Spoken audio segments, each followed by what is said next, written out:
আজকে আমরা ভারতীয় জনতা পার্টি শিক্ষক সেল ধনিয়াখালী বিধানসভার পক্ষ থেকে লকডাউন চলাকালীন কেন্দ্র রাজ্যের মিড ডে মিল সংক্রান্ত সমস্ত অর্ডার কপি নিয়ে যুক্তি নিয়ে আজকে বিডিও সাহেবের কাছে আমরা ডেপুটেশন দিলাম। আজকে ডেপুটেশনের বিষয় হচ্ছে চাল এবং আলু বাদ দিয়ে মিড ডে মিলের বরাদ্দ প্রাপ্য অর্থ থেকে ছাত্রছাত্রীরা বঞ্চিত হয়েছে সামগ্রী বিতরণের প্রথম 3টে পর্যায়ে। যেমন একটা হিসাব বলছি, ধরুন একটা বিদ্যালয় ছাত্রছাত্রীর সংখ্যা 100 জন, তারা রান্না করা খাবার খাচ্ছে 80 জন, তাহলে এক মাসের হিসেব দিচ্ছি। এক মাসের হিসাব হচ্ছে 80 জন গুণিতক 4 টাকা 48 পয়সা গুণিতক 20টা ওয়ার্কিং ডে, হিসেব হচ্ছে 7,168 টাকা।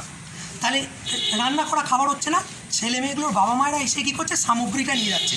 সেই সামগ্রী বিতরণে 100 জনে নিয়ে যাচ্ছে। তাহলে 100 জন গুণিতক 2 কিলো আলু গুণিতক 20 টাকা হচ্ছে 4,000 টাকা।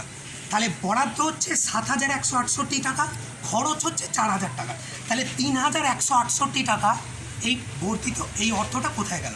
এটা কেবলমাত্র এক মাসে একটি স্কুলের জন্য। এবার সারা পশ্চিমবঙ্গে, সারা হুগলি জেলায় ধনিয়াখালী বিধানসভায় কতগুলো স্কুল আছে হিসেব করে দেখুন। আমাদের আজকে দাবি করলাম যে ছাত্রছাত্রীদের এই বরাদ্দ ছাত্রছাত্রীদেরকে দিতে হবে। 2 নম্বর কথা, এইখানে অর্ডার দিয়ে বলছে যে 4,70,82,513 টাকা স্যাংশন হয়েছে, 18টা ব্লককে স্যাংশন করেছে, সেখানে ধনিয়াখালী ব্লকও আছে, গোটা হিসেব রয়েছে। আমরা এত হিসাব বুঝি না। বাংলার শিক্ষকরা যদি এত হিসাব বুঝতো তাহলে মুখ্যমন্ত্রীকে দ্বিতীয়বারের জন্য সুযোগ দিত না। আমাদের কথা হচ্ছে চতুর্থ পর্যায়ে ডাল আলু স্যানিটাইজার দিচ্ছেন, চাল আলু ডাল স্যানিটাইজার দিয়ে 89 টাকা বিল করছেন। তাহলে প্রথম 3টে পর্যায়ে আপনি কেন এগুলো দেননি? এইটা হচ্ছে আমাদের প্রশ্ন। 2 নম্বর প্রশ্ন হচ্ছে, প্রথম পর্যায়ের ক্ষেত্রে আলুর জন্য বরাদ্দ করছে 18 টাকা, দ্বিতীয় পর্যায়ে 20 টাকা, তৃতীয় পর্যায়ে 20 টাকা এবং চতুর্থ পর্যায়ে 22 টাকা পার কেজি আলুর দাম ধরছে।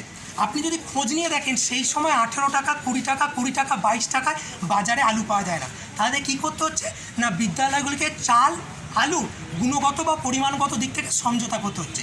শিশুদের পুষ্টির বিষয়ে বাংলার শিক্ষক সমাজ সমঝোতা মেনে নেবে না। আরও একটা জিনিস দেখুন, 26/5/2020 আইসিডিএসকে অর্ডার দিয়ে বলছে 22 টাকা দিয়ে আলু কেন। 26/5/2020 তার ঠিক পরের দিন 27/5/2020 স্কুলগুলোকে বলছে 20 টাকা দিয়ে আলু কেন। মানে আইসিডিএসকে বলছে 22 টাকা দিয়ে আলু কেন, স্কুলগুলোকে বলছে 20 টাকা দিয়ে আলু কেন। এ বৈষম্য কেন?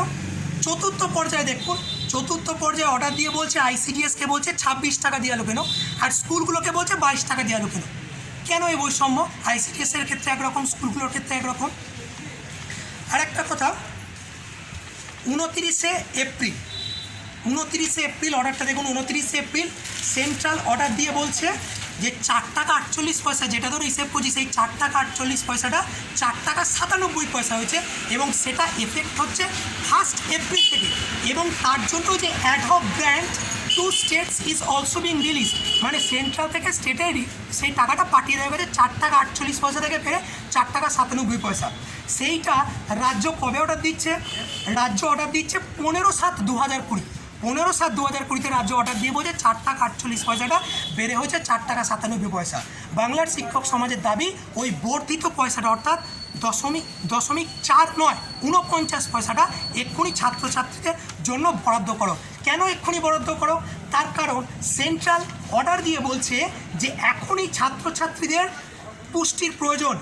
In order to safeguard their immunity, which is very vital during COVID-19 outbreak, এক্ষুনি ছাত্রছাত্রীদের এই পুষ্টি দরকার।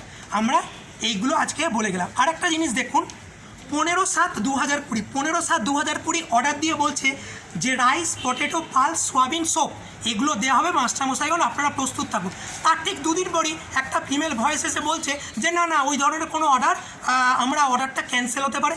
তার মানে 15/7/2020 তুমি অর্ডার দিয়ে বলছো এই সব জিনিসগুলো দেওয়া হবে, মাস্টারমশাইগণ স্কুলগণ প্রস্তুত থাকুন। আর তার ঠিক 2 দিন পরই বলছে যে না এই অর্ডারটা ক্যান্সেল হবে। আমরা তো অর্ডার দিয়ে দিয়েছি। তাহলে সরকারের এমন ল্যাজে গোবরে অবস্থা কেন? যদি এমন ল্যাজে গোবরে অবস্থা হয়, শিক্ষামন্ত্রী এবং সরকারের ছেড়ে দিন না, বাংলার শিক্ষক সমাজ বুঝে নেবে। এই সমস্ত দাবিগুলো আমরা আজকে বিডিও সাহেবের করে গেলাম এবং ছাত্রছাত্রীদের পুষ্টির ব্যাপারে কোনোরূপ সমঝোতা বাংলার শিক্ষক সমাজ মেনে নেবে না এবং তার জন্য আমরা আগামী দিনে বৃহত্তর আন্দোলনে যেতে রাজি আছি। ধন্যবাদ, নমস্কার।